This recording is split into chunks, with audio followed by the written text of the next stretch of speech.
നമസ്കാരം. KSRന്റെ 18ാമത്തെ എപ്പിസോഡിലേക്ക് സ്വാഗതം.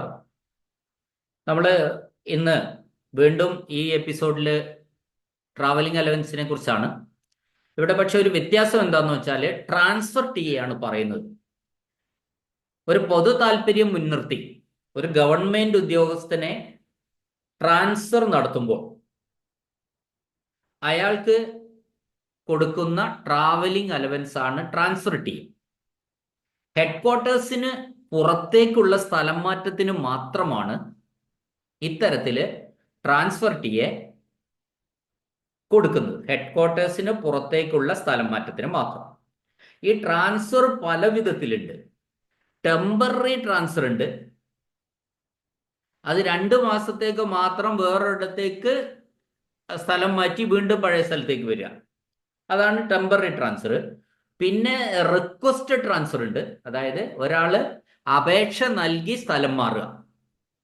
അതല്ലാതെ ഭരണപരമായിട്ട് ഗവൺമെന്റ് അല്ലാതെയുള്ള സാഹചര്യത്തിൽ നിർബന്ധമായിട്ടും ട്രാൻസ്ഫർ ചെയ്യാറുണ്ട്.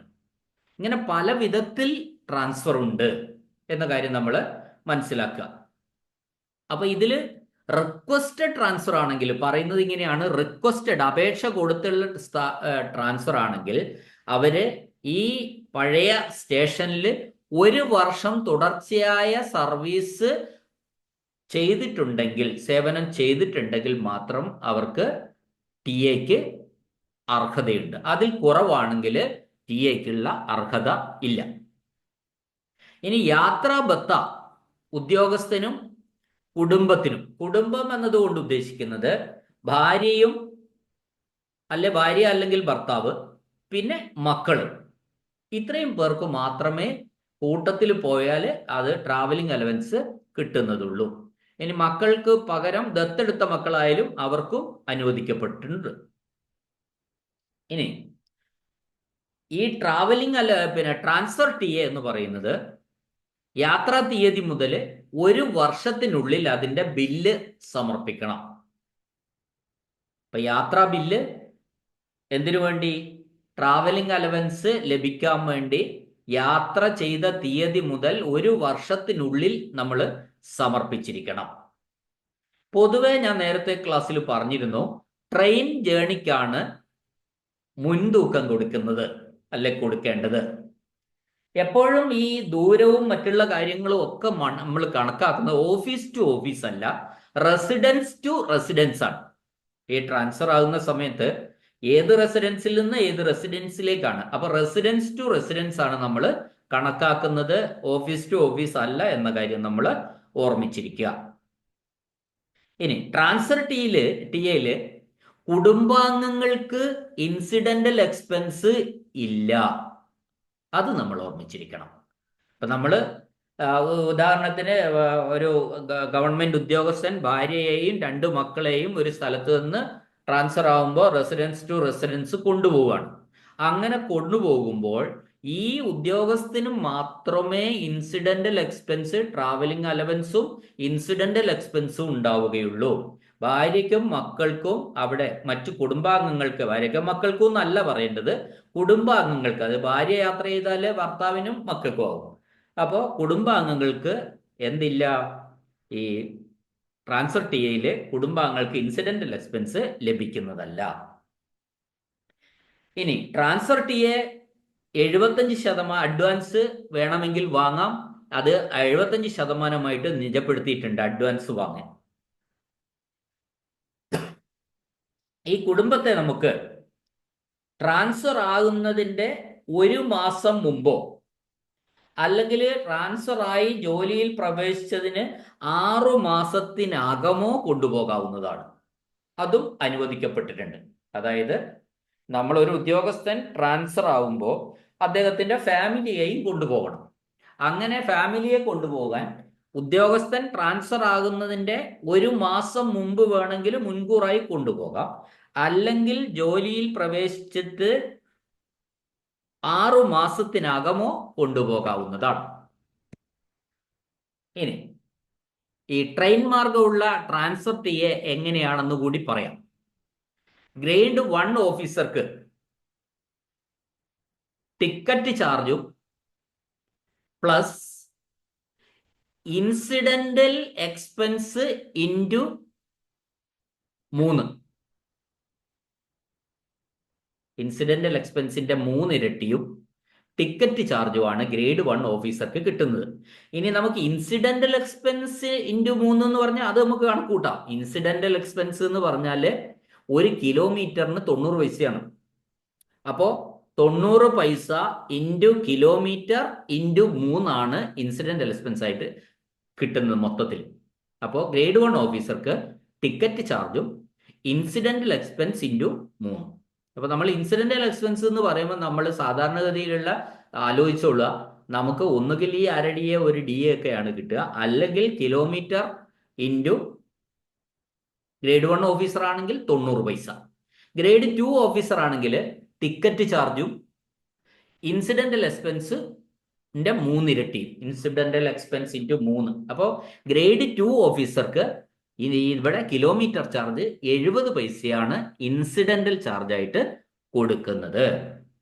ഇനി ഗ്രേഡ് 3ഉം 4ഉം ഓഫീസർമാരാണെങ്കിൽ സെക്കൻഡ് ക്ലാസ് ടിക്കറ്റ് ഫെയറും ഇൻസിഡന്റൽ എക്സ്പെൻസ് ഇൻറ്റു 3. അവിടെ ഇൻസിഡന്റൽ എക്സ്പെൻസ് 60 പൈസയാണ് കൊടുക്കുന്നത്. ക്ലിയർ? ഇതെല്ലാം മനസ്സിൽ നിൽക്കുന്ന കാര്യങ്ങളാണ്, പെട്ടെന്ന് നമുക്ക് പറഞ്ഞെടുക്കാൻ പറ്റും. ട്രാൻസ്ഫർ ടി എയിൽ ഗ്രേഡ് 1 ഓഫീസർക്ക് എന്തൊക്കെയാണ്? ടിക്കറ്റ് ചാർജും ഉണ്ട്, ഇൻസിഡന്റൽ എക്സ്പെൻസിന്റെ 3 മടങ്ങും കൊടുക്കും. അപ്പൊ ഇൻസിഡന്റൽ എക്സ്പെൻസ് എത്രയാന്ന് ചോദിച്ചാലോ, 1 കിലോമീറ്ററിന് 90 പൈസ വെച്ച്. ഓക്കെ. ഇനി കുടുംബാംഗങ്ങൾ ആർക്കും തന്നെ, ഭാര്യക്കോ മക്കൾക്കോ പിന്നെ ഒക്കെ ലഭിക്കുക എന്താ? ആക്ച്വൽ ടിക്കറ്റ് നിരക്ക് മാത്രമേ ലഭിക്കുകയുള്ളൂ, ഇൻസിഡന്റൽ ചാർജ് ലഭിക്കുന്നതല്ല. നേരത്തെ നമ്മൾ ടോർട്ടിയയിൽ പറഞ്ഞ മാതിരി തന്നെ ഗ്രേഡ് 1 ഓഫീസർക്ക് 3000 കിലോഗ്രാം വരെ കൊണ്ടുപോകാം. ഗ്രേഡ് 2 ഓഫീസർമാർക്ക് 2000 കിലോഗ്രാം വരെ കൊണ്ടുപോകാം. 3, 4 ഗ്രേഡിലുള്ള ആൾക്കാർക്ക് 1500 കിലോ വരെ ഭാരം വീട്ടു സാധനങ്ങളായിട്ട് കൊണ്ടുപോകാം. അങ്ങനെ കൊണ്ടുപോകുമ്പോൾ നമ്മൾ ബില്ല് സബ്മിറ്റ് ചെയ്യുമ്പോൾ എല്ലാ കാര്യങ്ങളും എഴുതി സബ്മിറ്റ് ചെയ്യുന്ന സമയത്ത് ഇതിന്റെ വൗച്ചറിൽ, നമ്മളിപ്പോൾ ഒരു വണ്ടി വാടകയ്ക്ക് വൗച്ചറാണ് കൊടുക്കുക, ആ വൗച്ചറിൽ ആ വണ്ടിയുടെ ഡ്രൈവർ പേരെഴുതി ഒപ്പിട്ടിട്ടുണ്ടാവും. ഒപ്പം ആ വൗച്ചറിൽ വണ്ടി നമ്പർ കൂടി ഉണ്ടായിരിക്കണം. അത് നമ്മൾ ഇത് കൃത്യമായിട്ട് പറയുന്ന ഒരു കാര്യമാണ്. പിന്നെ നമ്മൾ നേരത്തെ ടൂർട്ടിയയിൽ പറഞ്ഞ മാതിരി തന്നെ ഗ്രേഡ് 1 ഓഫീസർക്ക് കയറ്റിറക്ക് കൂലിയായിട്ട് 900, ഗ്രേഡ് 2 ഓഫീസർക്ക് കയറ്റിറക്ക് കൂലി 500, 3ഉം 4ഉം ഗ്രേഡിലുള്ളവർക്ക് കയറ്റിറക്ക് കൂലി 450 രൂപ. ഇതാണ് നമ്മൾ ട്രാൻസ്ഫർ ടി എയെ കുറിച്ച് പറയാനുള്ള കാര്യം. ഇതിലെല്ലാം വന്നിട്ടുണ്ട്. ഇതിനെ വേണമെങ്കിൽ നമുക്കൊരു പ്രോബ്ലത്തിന്റെ രൂപത്തിലാക്കിയിട്ട് ചെയ്യാവുന്നതേ ഉള്ളൂ. ഈ കാര്യങ്ങളൊക്കെ വെച്ച് ഇത്ര കിലോമീറ്റർ സഞ്ചരിച്ചു, ഇന്ന ദിവസം എന്നൊക്കെ പറഞ്ഞപ്പോൾ ഇൻസിഡന്റൽ എക്സ്പെൻസ് എത്രയാണ്, ബസ് ടിക്കറ്റ് എത്രയല്ല, ട്രെയിൻ ടിക്കറ്റ് എത്രയാണ് എന്നൊക്കെ പറഞ്ഞിട്ട് നമുക്ക് ചെയ്യാവുന്നതേ ഉള്ളൂ.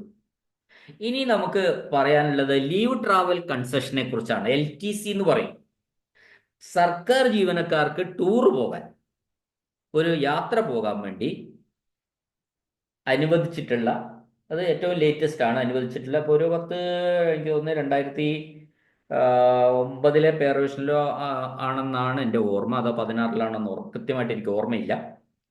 15 വർഷം സർവീസ് ഉള്ളവർക്കാണ് ഈ ആനുകൂല്യം ഉള്ളത്. 6500 കിലോമീറ്റർ വരെ യാത്ര ചെയ്യാം. ഇവർക്കുള്ള ആ യാത്രാ ചെലവിന്റെ ടിക്കറ്റ് ഫെയർ മുഴുവനായിട്ട് നമുക്ക് ഗവൺമെന്റ് ബില്ല് സബ്മിറ്റ് ചെയ്താൽ LTC ആയിട്ട് നമുക്ക് കിട്ടും. അത് അധ്യാപകരാണെങ്കിൽ, ടീച്ചേഴ്സ് ആണെങ്കിൽ വെക്കേഷൻ സമയത്ത് അവർക്ക് യാത്ര ചെയ്യാവുന്നതാണ്. ശ്രദ്ധിക്കേണ്ട കാര്യം, ഈ യാത്ര ചെയ്യുന്നതിന്റെ ടിക്കറ്റിന്റെ ഒറിജിനല് ബില്ലിനോടൊപ്പം നമ്മൾ സബ്മിറ്റ് ചെയ്യേണ്ടതായിട്ടുണ്ട്. ഇനി അഡ്വാൻസ് വാങ്ങിയിട്ടും വേണമെങ്കിൽ നമുക്ക് ഈ LTC പോകാം. 90% യാത്രാ ചെലവിന്റെ 90% വരെ നമുക്ക് അഡ്വാൻസ് ആയിട്ട് ലഭിക്കും. ഇനി അഡ്വാൻസ് നമ്മൾ വാങ്ങിയിട്ടുണ്ടെങ്കിൽ, ലീവ് ട്രാൻസാക്ഷൻ കൺസെഷനിൽ അഡ്വാൻസ് വാങ്ങിയിട്ടുണ്ടെങ്കിൽ തിരികെ വന്നിട്ട് നമ്മൾ 1 മാസത്തിനുള്ളിൽ ബില്ല് സമർപ്പിക്കണം. അതാണ് അതിൽ പറയുന്ന ഒരു കാര്യം. ഇനി അഡ്വാൻസ് വാങ്ങിയില്ലെങ്കിൽ 3 മാസത്തിനുള്ളിൽ ബില്ല് സമർപ്പിച്ചാൽ മതി. ഇനി ഭാര്യയും ഭർത്താവും ജോലിക്കാരാണെങ്കിൽ, ഗവൺമെന്റ് എംപ്ലോയീസ് ആണെങ്കിൽ ഒരാൾക്ക് മാത്രമേ ക്ലെയിം ഉള്ളൂ.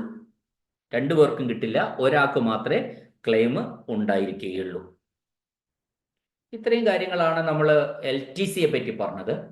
ഇതിൽ ഞാൻ ഈ പറയുന്ന കാര്യങ്ങളിലൊക്കെ ചില മൈന്യൂട്ട് കാര്യങ്ങൾ നമ്മൾ പറയുന്നില്ല. അങ്ങനെ കൂടുതൽ കൂടുതൽ പറയുമ്പോൾ നമുക്ക് ഈ കേൾക്കുന്ന ആൾക്കും പഠിക്കേണ്ട ആൾക്കാർക്കും ഒക്കെ കൂടുതൽ ബുദ്ധിമുട്ടുണ്ടാവും.